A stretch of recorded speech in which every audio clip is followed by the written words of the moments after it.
Hello दोस्तों, नमस्ते, प्रणाम, आदाब, सत श्री अकाल। मैं हूं अभय और आप देख रहे हैं दोस्तों सच्ची घटना। दोस्तों, जहां हम आपके सामने वो सच लाते हैं जिसे अक्सर लोग छुपाना चाहते हैं।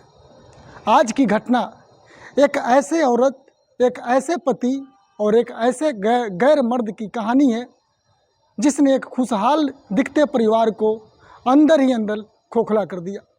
दोस्तों, यह कहानी सिर्फ अफेयर की नहीं है, यह उस अपराध की कहानी है जो रिश्तों की दरारों से शुरू होकर हत्या की दहशत तक पहुंचती है। और सबसे खतरनाक बात, अपराध करने वाला हमेशा अपराधी जैसे नहीं दिखता, कभी कभी वो हमारे घर की कोई सदस्य होता है। दोस्तों, यह घटना मध्य भारत के एक शांत कस्बे की है जहां डॉक्टर साहिल नाम का एक जाने माने डॉक्टर अपनी पत्नी देविका और 5 बच्चों के साथ रहता था। बाहर से देखें तो उनका परिवार एक आदर्श परिवार लगता था। पति डॉक्टर, परिवार सम्मानित, बच्चे स्कूल जाते, पत्नी घर संभालती। लेकिन घर की दीवारें के पीछे एक ऐसा सच पल रहा था जिसे देखने की हिम्मत किसी ने नहीं की थी। डॉक्टर साहिल का क्लिनिक रोज़ सुबह 9 बजे खुल जाता था। वह बहुत मेहनती था। दिन भर मरीजों की भीड़, रात में रिपोर्ट्स और फिर देर रात तक इमरजेंसी फ़ोन कॉल्स। एक तरह से उनकी ज़िंदगी जो है मरीजों की समर्पित थी। लेकिन इस समर्पण ने अनजाने में एक और चीज़ को जन्म दिया, पत्नी की तन्हाई। देविका 5 बच्चों की माँ थी। 5 बच्चों को संभालना आसान नहीं होता है। ज़िंदगी जिम्मेदारियाँ से भरी हुई थी। सबकी ज़रूरतें, सबकी समस्याएं, घर, रसोई, बच्चों की पढ़ाई और ऊपर से एक पति जो दिन भर काम में इतना व्यस्त था कि बात करने का भी समय मुश्किल से मिलता था। देविका सुंदर थी, समझदार थी और अंदर ही अंदर वह ध्यान, प्यार और बातचीत की भूखी होती जा रही थी। दोस्तों, यहीं से कहानी का सबसे खतरनाक मोड़ शुरू होता है। उसी कस्बे में एक लड़का था जिसका नाम था दोस्तों राहुल। उम्र लगभग 28 साल के था। देखने में साधारण लेकिन बोलने में मीठा और स्वभाव ऐसे कि लोगों की जल्दी भरोसा हो जाए। उसका डॉक्टर साहिल से कोई सीधा संबंध नहीं था, बस क्लिनिक के पास एक मेडिकल स्टोर पर काम करता था। उसकी पत्नी, डॉक्टर की पत्नी देविका, रोज़ कभी दवा लेने, कभी रिपोर्ट देने, कभी बिल जमा करने क्लिनिक के आसपास जो है आती रहती थी। धीरे धीरे जो है राघव ने उसका अभिवादन करना शुरू कर दिया कि नमस्ते भाभी जी, कैसे हो। और देविका तनिक मुस्कुरा कर बढ़ जाती। कुछ दिनों बाद नमस्ते से बढ़कर जो है तबीयत पानी पा आ गई, घर के हाल खबर तक आ गई।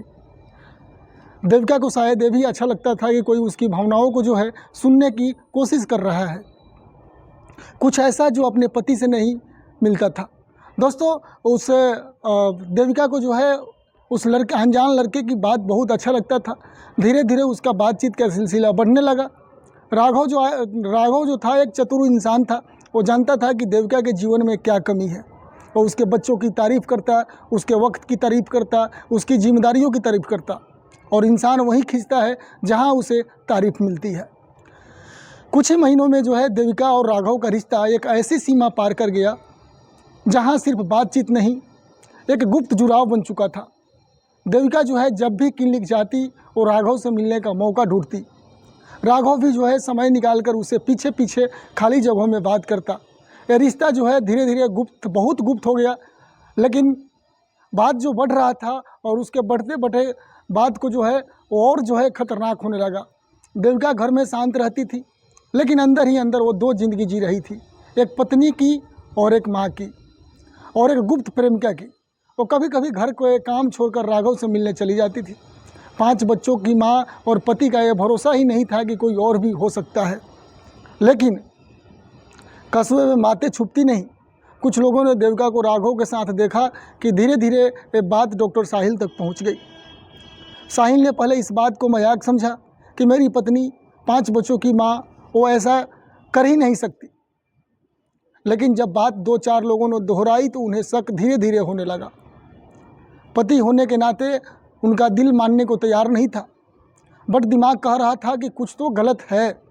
एक दिन साहिल ने देविका से सीधा पूछ लिया कि क्या तुम्हारा किसी के साथ कुछ चल रहा है। ये बात उसकी पत्नी देविका सुनी और सुनकर चौंक गई। उसने साफ साफ इनकार कर दिया कि भावुक होकर बोली कि इतने साल का रिश्ता आप ऐसे सोच भी कैसे सकते हैं। साहिल इस बात से जो है पिघल गया। उन्हें लगा कि शायद बाहर वाले अपनी बात बनाकर जो है कह रहे होंगे। लेकिन कहानी दोस्तों यहीं ख़त्म नहीं हुई। देविका और राघव का रिश्ता खत्म होने के बजाय और भी मजबूत हो गया। देविका साहिल की आशंकाएं से डरने लगी और इसी डर ने उसे और गहराई में धकेल दिया। अब वो ज़्यादा सावधान, ज़्यादा छिपकर और ज़्यादा बार राघव से मिलने लगी। कहानी का सबसे अंधेरा अध्याय यहीं से शुरू होता है। एक दिन देविका और राघव कहीं एकांत जगह बात कर रहे थे। देविका अंदर से बहुत परेशान लग रही थी। कह रही थी कि अगर साहिल को सब पता चल गया तो बच्चे, समाज और मेरा घर सब बर्बाद हो जाएगा। राघव जो था, उसका दुकान में काम करने वाला स्टाफ, उसने कहा अगर वो समस्या बने तो समस्या को ख़त्म करना पड़ेगा। देविका पहले इस बात को लेकर के डर गई। उसने कहा कि वो ऐसा कुछ नहीं चाहती, लेकिन इंसान की मनोदशा कभी कभी उसे रास्ते भटका देती है। धीरे धीरे राघव ने उसे समझाया कि अगर तुम्हारा पति नहीं रहा तो सब ठीक हो जाएगा, तुम आज़ाद हो जाओगी, हम साथ रह सकते हैं। मतलब तरह तरह के प्रलोभन उस औरत को, जो है डॉक्टर की पत्नी को, उसका बॉयफ्रेंड ने देने लगा। देविका इस बात के लिए तैयार नहीं थी, बट अब वो राघव के जाल में फंस चुकी थी। वो उसके फैसलों पर चलने लगी। कुछ हफ्ते बाद साहिल की हत्या की योजना बनी। एक रात साहिल क्लिनिक से देर रात लौट रहे थे। रास्ता उनका सुनसान था। राघव पहले से कहीं छिपा बैठा था। जैसे ही साहिल मोटरसाइकिल से उतरे, राघव ने पीछे से उन पर वार किया। वार इतना खतरनाक था कि साहिल वहीं गिर पड़े। लेकिन कहानी में ट्विस्ट यहाँ है, साहिल जो है उस दुर्घटना में मरा नहीं। वह गंभीर था लेकिन मौत तक नहीं पहुँचा। साहिल ने संघर्ष किया, चिल्लाए, और उसी समय दो राहगीर उधर से गुजर गए। राघव वहाँ से भाग निकला लेकिन पहचान छुपा न सका। इस पहचान को लेकर के वो डॉक्टर जब बचा, तुरंत पुलिस को कॉल किया। पुलिस आई, साहिल को अस्पताल पहुंचाया गया और अब सारा सच धीरे धीरे जो है अब सामने आने लगा। साहिल ने पुलिस को बताया कि उन्होंने हमलावर को भागते हुए देखा। उसके कपड़े, उसका कद, उसका चलना और शक सीधे उसी युवक पर गया जिसे लेकर के कस्बे में पहले से जो है कुछ समाज के लोगों ने बातें की थी और वो डॉक्टर तक पहुँचाया था। अंत में राघव पकड़ा गया, लेकिन पहले इनकार किया। लेकिन आखिरकार जब पुलिस का डंडा पड़ा तो हर चीज़ भूत की तरह बकता है। और फिर जो सच सामने आया उसने पूरे कस्बे को हिला दिया। राघव ने सब कबूल कर लिया, कैसे उसका देविका से रिश्ता बना, कैसे वो क्लिनिक आते ही उससे मिलने लगती थी, कैसे दोनों घर वाले से छिप कर मिलते थे, कैसे एक दिन उन्होंने मिलकर साहिल को रास्ते से हटाने की योजना बनाई। और सबसे चौंकाने वाली बात, देविका ने भी कबूल किया कि वो गलत रिश्ते में थी और वो राघव के दबाव में आ चुकी थी।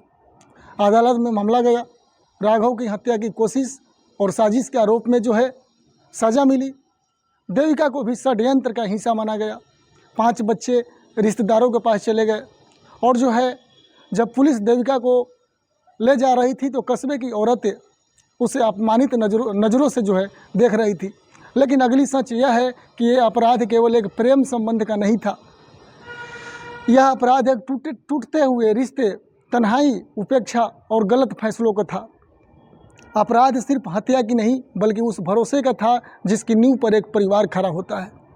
और आज भी साहिल अपने बच्चों को संभालते हुए सिर्फ एक बात कहते हैं, धोखा हमेशा बाहर से नहीं बल्कि कभी कभी घर के दहलीज के अंदर से आता है। इसलिए दोस्तों, रिश्तों में बातचीत ज़रूरी है, वरना चुप्पी कभी कभी मौत बन जाती है। तो दोस्तों, ये थी आज की सच्ची घटना। जो आप लोगों को कैसा लगा, आप लोग कहाँ से हमारे वीडियो को देख रहे थे, कृपया कमेंट में बताइए और ज़्यादा से ज़्यादा लोगों को शेयर कीजिए। तो दोस्तों, मैं हूँ अभय और आप देख रहे थे अभी तक दोस्तों सच्ची घटना। फिर मिलते हैं दोस्तों एक और नई सच्ची घटना के साथ। जब तक के लिए दोस्तों, नमस्ते, प्रणाम।